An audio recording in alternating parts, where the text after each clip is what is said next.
Hey, what is up, fellow critics? Yes, we have another review reaction for you guys. Today we're going to be doing Unbelievable episode 5. Last episode, Duvall and Rasmussen been trying to find more cases that are similar to their cases, and also you can see how this case is having a toll on them. It's affecting their home life, and they're getting very emotional in this case. Like, it's a very crazy case, and you can see how it's affecting each one of them. So Marie's having some legal problems. She is actually being charged with false reporting. She got a citation in the mail, and she's trying to handle that, and comes to find out they normally don't do that, so it's kind of weird that she's being charged with it. She also finds out there's another lady who actually got attacked like the same way she did, and Colleen actually kind of put two together and realized she really was attacked. So it's very interesting. So let's find out what happens next. Guys, before we start, make sure you please like, share, and subscribe to Cinema Critics. Let's go ahead and start the episode up. And then there's the victim. Imagine you're in an elevator. You're going down, down. No, I'm in a meadow. I'm walking through a meadow. Okay, a meadow. Let's see this drop. Oh. Couldn't move. Thought I'd severed my spine. Oh man. Yeah, that's a drop. And she didn't like try to just like hop it and land on her feet. She just ran and jumped off it, like dived off it. Oh. But yeah, she's a very interesting character. She's like a hippie, you know. It just tells you whoever this guy is, he has no pattern, because each girl is very, very different from the next. Like, you can just tell that, and you can tell how each one handles being attacked. You know, they handle it very differently. I cracked my pelvis, punctured my lung, shattered my femur. Damn. Couldn't work for months. Kava, what the hell is that? Yeah, what is Kava? I was about to let him in when he lifted his flashlight exactly the way that my attacker held his knife. Oh. So I screamed at him to go away. I wasn't gonna give that sicko another chance to finish the job. Yeah, see, that just tells you it could be a cop, because even though you would hold a knife, if you're trying to stab someone, you probably hold a knife like that anyway, but cops do hold their knife, hold their flashlight like that. It could be a cop.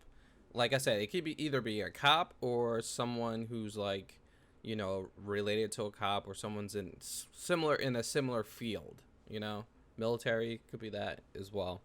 My guy was late in writing it up, and at that time I didn't know that we had shoe and glove prints. You have shoe and glove Shoe and glove prints? That's not a honeycomb. It's just a glove. Yeah. Oh, Made that's by a greedy bad American ADR right corporation. there. Hits Let's again, see you're how gonna what it have to looks start like. working with me, and that means giving me at least a little of the See what it information looks like. and a This is little of gonna the be a mess. respect that I've definitely, after 6 years of Yep. There you go. Yeah. yeah, Yep. not a lot of information there. Nope. No, I have a feeling I know what's about to happen here. Oh no. I can see it gonna happen. Anyway, with all this happening, I can't have you out on the floor. So I'm gonna move you to the loading docks. In a month or two, we'll reassess. Reassess? Damn. Oh, okay, well, at least she didn't get fired. Well, I guess they can't fire her. It's a lawsuit, but We know how it feels. Yeah, but she's what if different. this is just her reacting differently? Yeah, because she's a everyone's different person. exactly. Everyone's different. But then they can bring her in for questioning, Uh, and that went so well for her Yeah, the first that's time. the thing. It's so hard for her circumstances because she already went through the whole thing of, you know, saying it happened and denying it, and saying it happened again and denying it. So it's, if it really, obviously it really happened to her, it's going to be even harder for, in her situation to bring it out. That's what I'm saying. She has to wait way after her dealing with her court case. Like, I guess they're going to find out in 3 years. I think that's probably good enough time. There's a girl in Linwood who has a story that sounds a lot like what you're looking at. Oh no, you're gonna get her in trouble. You're about to get this girl in trouble. I met a guy there. 2, actually. Oh. I have no idea why I slept with either one of them. Oh no, Amber. I didn't plan. It's crazy because I was thinking Amber, out of all the people who took it, you know, different ways, Amber, like, she, while it was happening, she was probably one of the strongest while it was happening. But now in the back end, it's really affecting her. Probably worse than all the others. I'm trying to think. Maybe. I don't know. But it's really bad for her after the fact.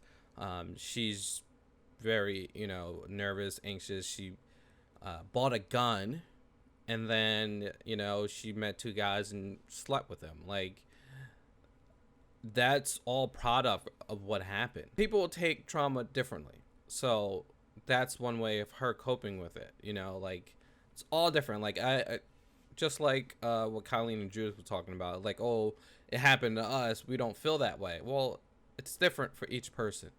Each person's going to handle it completely different from someone else. Now she slept with these dudes, and now she's saying, well, if her boyfriend finds out, or any one of her friends finds out, she's going to be, like, devastated. And now she got a gun at home. So, you know, there's a higher percentage of chances she might do something dumb with that gun. It's going to be tough for her. Hopefully she keeps going to church. Maybe she finds some relief in that.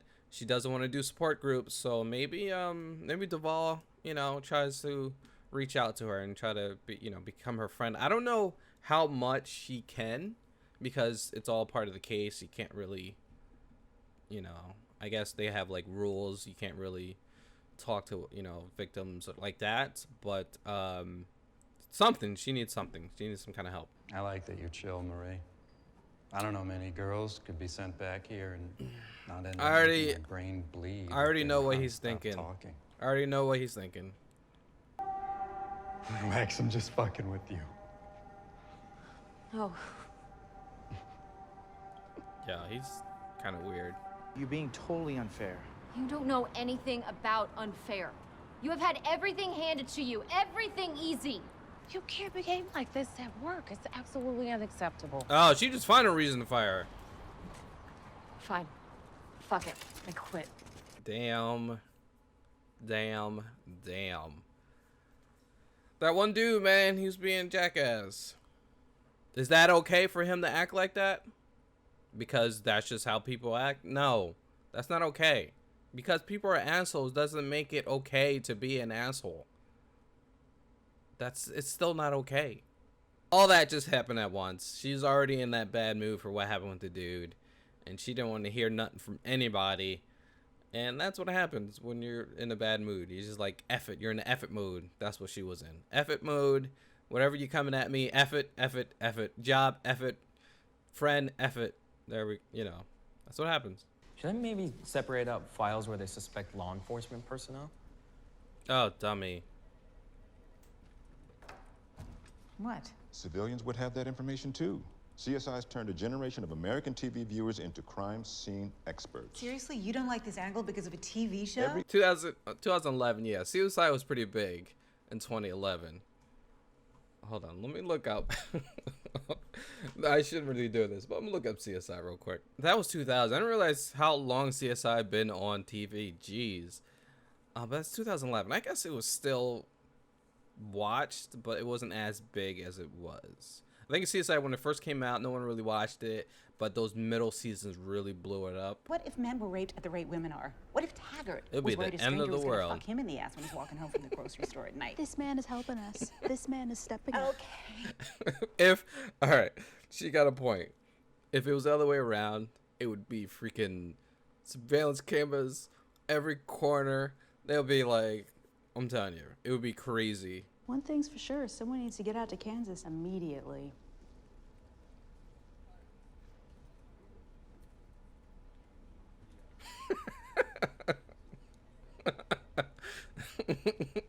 What is that? Not it. What are you doing? She don't know. What you're doing. You're going to Kansas. What? Is that... Hello, Westminster Police. Yes, I have a dire emergency to report. It's my panties. They're gone. A man stealing a gal's underwear is not that uncommon, Elias, but a gal reporting it doesn't happen. Yes, when you're done with your panties. I want you to pull every report of suspicious vehicles within half a mile of each of our victims' residences. Maybe some kind of like work vehicle, because I would think if you're gonna use a regular car, then they would probably call a suspicious vehicle. But if it's like a work van or some kind of maybe a patrol car, any kind of vehicle that's okay to just to sit there for a while, then he might be in that kind of car, unless he's in a regular car, and it'd be suspicious. So we'll see. Thanks for staying late. My 70 through Topeka was miserable. No problem. This case has kept me up more nights. Hey, that's wow, look how old he got. Holy crap. Look at that. Yeah, there was a start. So as much as we're hoping we're looking at the same guy, could just be two guys with the same book? Yeah, I'm afraid so. Ooh. So yeah, there's a book out there, forensics book, that being passed around that the rapists are reading to know what evidence not to leave and all this stuff. So that's crazy. Oh, this guy, thirsty. She can feel it. She can feel that dry throat. No, she gonna look back at her.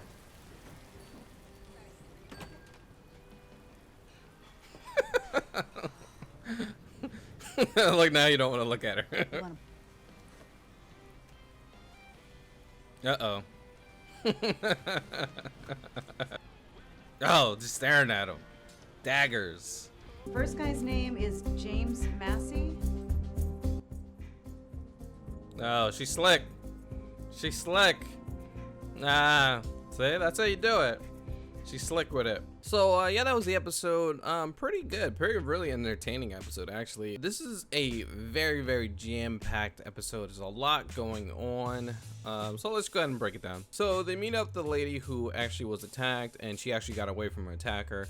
We're not 100% sure if it's the same guy, but it could be. Most likely it is. She actually jumped off a second-story balcony just to get away and tore herself up, broken bones, everything. Like, she was really messed up, but she got away from him. If it's all the same person, this guy, he doesn't care who it is. Like, he does have no kind of pattern. It seems very random. Maybe there is a pattern, they just don't know it yet, but at least with the actual descriptions of all the females, very random. Old, young, different races, different sizes, like, there's no pattern. So Marie is dealing with the aftermath of what happened to her. Everyone's found out it was her who made this false report. People are staring at her. She went to work and they were like, hey, we can't leave you on the floor, so we're gonna go ahead and put you in the back. And the guy, you know, who the other guy's working in the back, is kind of a creep to her and like kind of like blocks her way, and it really affects her. Like, she's really super nervous. This guy's like, he's really tall, and like, he just like standing over top of her, blocking the way. She can't even leave, and it affected her really bad. And she left work, and her friend was there, and you know, was trying to hang out with her, and she pushed him away, yelling at him, like, you know, all this stuff. And then her boss was like, hey, you know, you can't be out yelling us outside the store, you know, what's going on?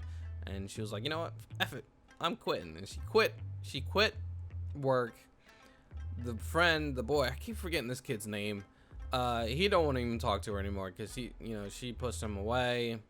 So she's really bad. Then she goes home and then starts deleting all the pictures of her friends. She's really in a bad predicament. And then also Colleen and Judith are talking, and Colleen's telling Judith about what's going on, how, you know, this case that happened to this lady is very similar.